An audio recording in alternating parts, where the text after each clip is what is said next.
जय जय रघुवीर समर्थ। श्रीमद दासबोध दशक 14वा अखंड ध्यानाम समास 9वा शाश्वत निरूपणनाम। श्रीराम समर्थ। पिंडाचे पाहिले कौतुक शोधिला आत्मानात्मा विवेक, पिंड अनात्मा आत्मा एक सकळ करता। श्री समर्थ सांगतात की आपण पिंडाचे कौतुक पाहिले नंतर आत्मानात्मविवेकाने त्याचा शोध घेतला आणि या निर्णयापर्यंत पोहोचलो की पिंड हा अनात्मा आहे, आत्मा हा एकच असून तोच सर्वांचा करता आहे।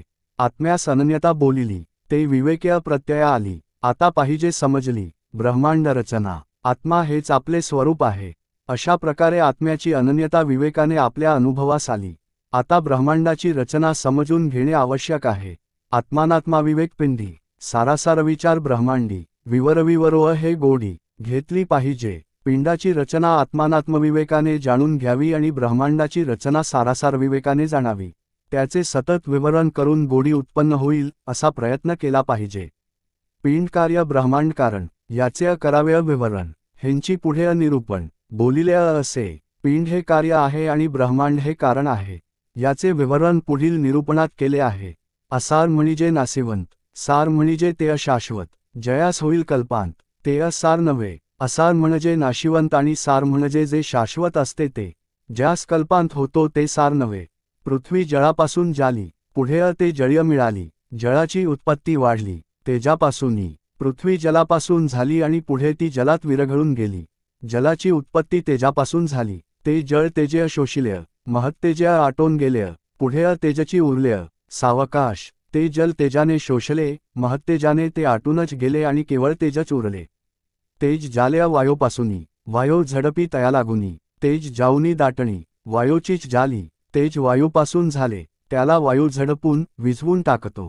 तेज जाऊन सर्वत्र वायूचीच दाटी झाली, वायो गगनापासूनी जाला, मागुता तेथेंची विराला। ऐसा हा कल्पांत बोलिला वेदांतशास्त्रीय।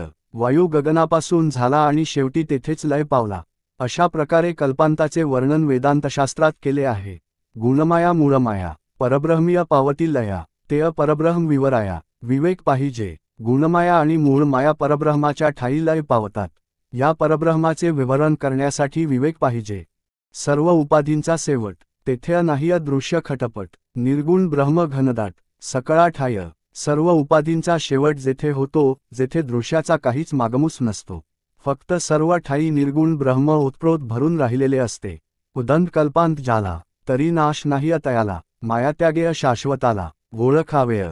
फार मोठा प्रलय जरी झाला तरी परब्रह्म नाश पावत नाही, म्हणून विवेकाने मायेचा त्याग करून शाश्वत ब्रह्मास अनुभवाने जाणावे। देव अंतरात्मा सगुण, सगुणेय पाविजे निर्गुण, निर्गुण ज्ञानेय विज्ञान हो तसे। अंतरात्माच सगुण देव होय, त्याच्या योगाने निर्गुणाची प्राप्ती करून घ्यावी। निर्गुणाच्या ध्यानाने तद्रूप असल्याचा साधकाला अनुभव येऊ लागतो, त्यालाच विज्ञान म्हणतात। कल्पनेतीत जे निर्मळ, तेथे नाही मायामळ, मिथ्यत्वय दृश्य सकळ होत जातेय। परब्रह्म हे कल्पनातीत असून निर्मळ असते, त्याच्या ठिकाणी मायारूपी मळ नसतो। स्वात्मानुभव आला की सर्व दृश्य हे मिथ्या आहे हे कळते, म्हणजेच ते असून नसल्यासारखे होते। जे होते आणि सवेंची जातेय, ते प्रत्ययास येतेय, जेथे होण्या जाण्या नाही अतेय। विवेक्य ओळखावे, जे जे उत्पन्न होते ते सहज नाश पावते, हे तर प्रत्यक्ष अनुभवास येते। म्हणून विवेकाने ज्याला उत्पन्न होणे आणि नाश पावणे नाही ते शाश्वत ब्रह्म जाणून घ्यावे। एक ज्ञान एक अज्ञान, एक जाणावे विपरीत ज्ञान, हे त्रिपुटी होय क्षीण त्यांची विज्ञान। एक ज्ञान म्हणजे अहम ब्रह्मास्मी, दुसरे अज्ञान म्हणजे आपले खरे स्वरूप न जाणणे, आणि तिसरे विपरीत ज्ञान म्हणजे मी देहच आहे असे समजणे। ही त्रिपुटी जेव्हा नाहीशी होते, तेव्हा साधकाला स्वस्वरूपानुभव येऊन जीवब्रह्मैक्य होते, तेच विज्ञान होय। वेदांत सिद्धांत धादांत याची पाहावी प्रचित, निर्विकार सदोदित जेथे तेथे।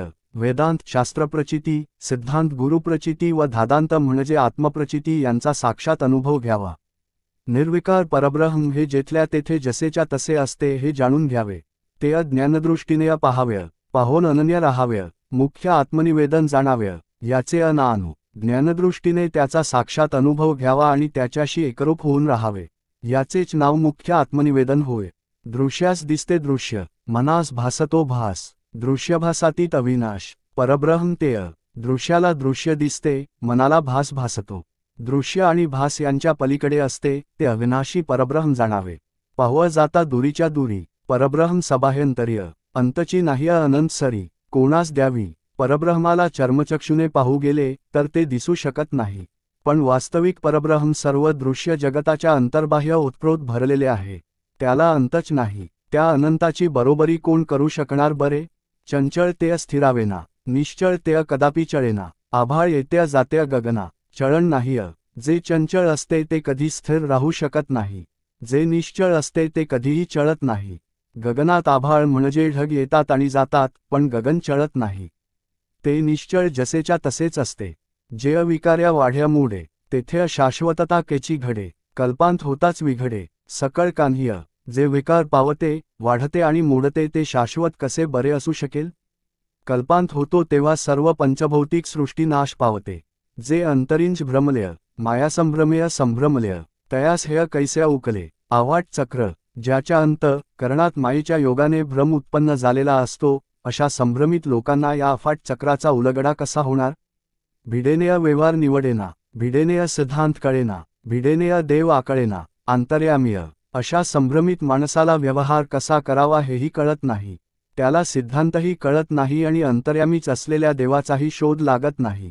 वैद्याची प्रचित येईना आणि भिडही उल्लंघेना, तरी मग रोगी वांचेना ऐस्या जाणावेय. वैद्याच्या औषधाचा गुणही येत नाही आणि त्याची भिडही मोडता येत नाही, अशी जेव्हा स्थिती होते तेव्हा रोगी आता जगणार नाही असे जाणावे.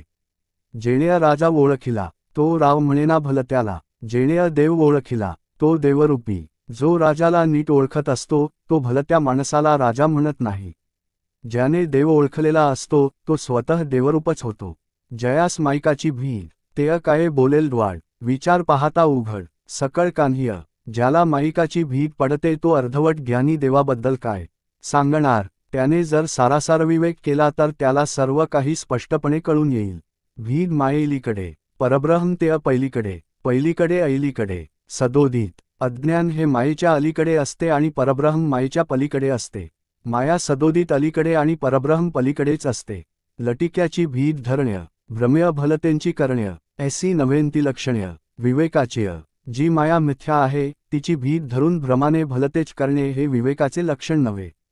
खोट्या अवघेंची सांडाव्य खऱ्या प्रत्यय ओळखाव्य. मायात्यागेय समजाव्य. परब्रह्म जे खोटे आहे त्या सर्वांचा त्याग करावा आणि अनुभवाने खरे ओळखावे. मायेचा त्याग करून परब्रह्म जाणून घ्यावे.